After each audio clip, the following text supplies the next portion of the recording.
As we move over to the quarterback list here, Sam Howell, Derek Carr, Baker Mayfield, Gardner Minshew, Will Levis. I think we have to talk about Will Levis, so we'll get there in a second. Jay, let's start with Sam Howell, who was impressive against the Eagles. Yeah, I think Sam Howell needs to be rostered. This team is going to continue to need to throw the ball, particularly because they're gutting their already suspect defense. And if Sam Howell can only get sacked once against the Eagles, that's a great sign going forward. To your point, he was just quicker processing everything, and we're still waiting for the value to really come with his legs. Since week 4, he's the 4th best quarterback in fantasy football. Future Hall of Famer Sam Howell. I don't know how many times I got to say it. Barry, how about Derek Carr coming off a big week, and now he's got the Bears?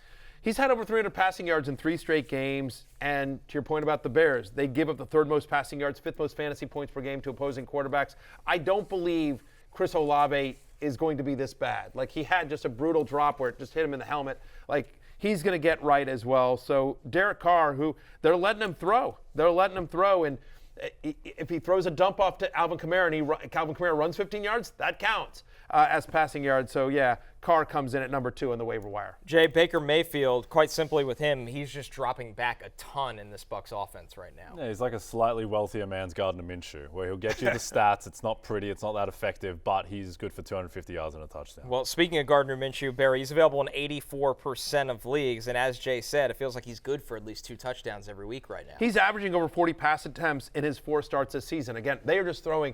The Colts are, like we talked about with the Cowboys, they can't have a normal game. The Colts just can't have a normal game, but it feels like they're letting him just, Minshew mania, and it's crazy, and he's got total job security. Like, it's not pretty. He's had 9 turnovers the last 3 games, but he's also had over 300 yards in 2 of the last 3. As the run game gets going, that's opening up. Josh Downs has become a thing. Obviously, Michael Pittman's a star, so you're not super scared about Carolina this week. Panthers played pretty good defense last week, but let's see them do it against the Colts, and then they have a home game against New England. That's the Germany game. So decent schedule for Minshew prior to the bye. Finally, Jay, Will Levis coming off a week where he was just throwing bombs. 3 of his 4 touchdowns come on passes of 15-plus air yards. He's out there in pretty much every redraft league right now. Are you buying in that Levis can stay hot? No, I'm skeptical on Levis. They had a 29.4% success rate passing through the air, so hugely dependent on those big plays, breakdowns in the secondary. I think he's worth picking up if he's there to put on your bench. Certainly super flex leagues, you should pick him up, but I think Levis will come back down to earth. Maybe, but I'll also say this, that, again, if you have starting quarterbacks and you're just sort of like, again, just picking up a guy for upside, after Sam Howell, I'd prefer him to any of the guys we just mentioned because maybe he struggles. He could be good. He could be great. Like, right. we have no idea. This is a guy that was so much of the narrative around the draft was because he, quote, dropped.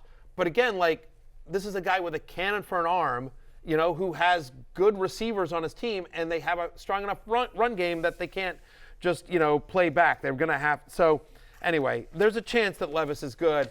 If he balls out against Pittsburgh on Thursday night, which he could, anyway, I think he's worth a shot if you're looking for upside down the road.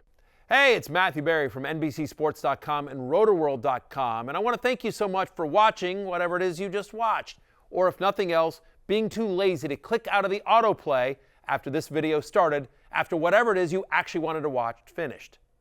But now that you're here, I'd like to take a moment here to ask you respectfully now, okay? I'm asking you respectfully to subscribe to the NFL on NBC YouTube channel. You'll get the latest Roto-World fantasy news headlines, all sorts of great shows, including my own Fantasy Football Happy Hour. So go subscribe now. Again, I'm asking respectfully.